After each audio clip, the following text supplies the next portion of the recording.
Picture this. You're sitting at home right now, watching this video, drinking your coffee, everything totally normal. Now imagine that on the exact spot where you're sitting, 100 million years ago, there could have been a dinosaur the size of a 5-story building casually walking by. Or maybe there was just an ocean there instead. An ocean that doesn't exist anymore. Sounds crazy? It's not. Today we're going to figure out what our planet actually looked like 100 million years ago. And trust me, it's way stranger than you think. We all remember from school. A long, long time ago, there were no continents. Just one giant landmass called Pangea. Everything squished together into one blob.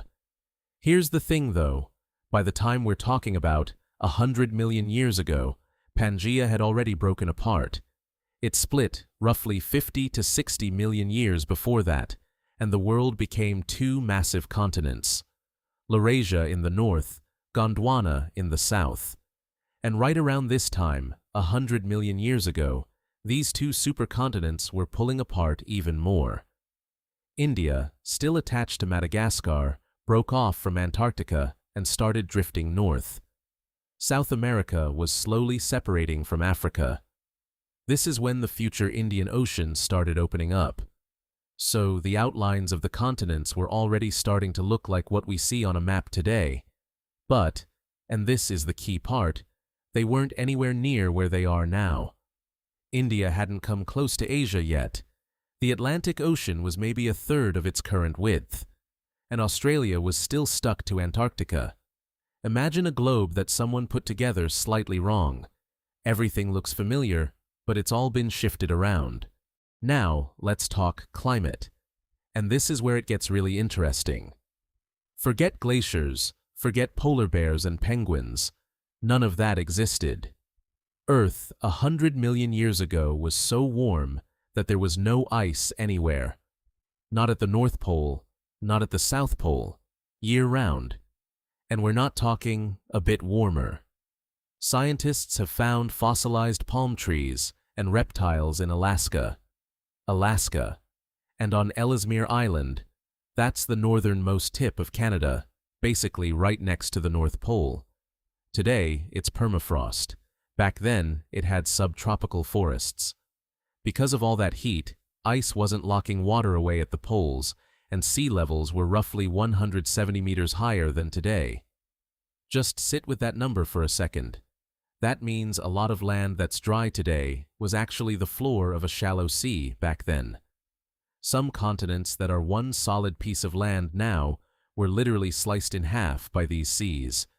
And the culprit behind all that heat? Volcanoes.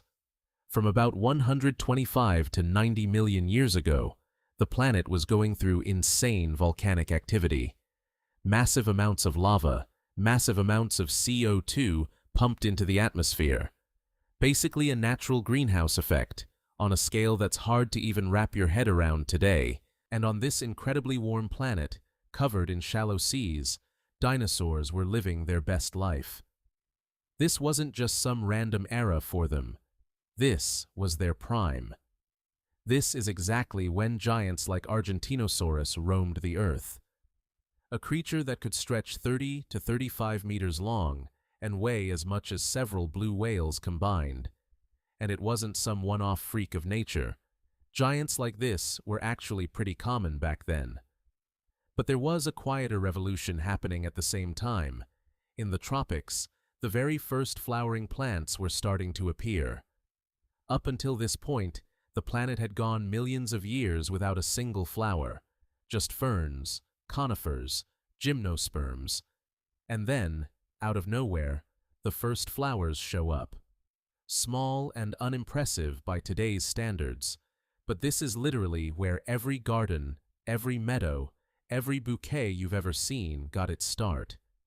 It's a wild image, a massive lizard chewing on tree leaves, while somewhere in the grass nearby, the first flower in the history of the planet is quietly blooming. This warm, thriving world stuck around for a good while longer, but not forever. About 34 million years after the moment we've been talking about, so 66 million years ago, An asteroid slammed into Earth near what's now the Yucatan Peninsula. That was the end of the age of dinosaurs. But 100 million years ago, that event was still a long way off. The planet was buzzing with life, volcanoes were smoking away, giant lizards were wandering through warm forests, and the seas were slowly redrawing the map into the shape we're used to seeing today. So next time you look at a world map, remember, it wasn't always like this. Continents have been drifting, colliding, and splitting apart for millions of years, and they're still doing it right now, just so slowly we can't notice. If you found this interesting, hit that like button. It genuinely helps the channel grow. And drop a comment on what era you'd want to hear about next. Maybe how Earth looked during the age of the apex predator dinosaurs, or what the continents might look like 100 million years from now. See you in the next one.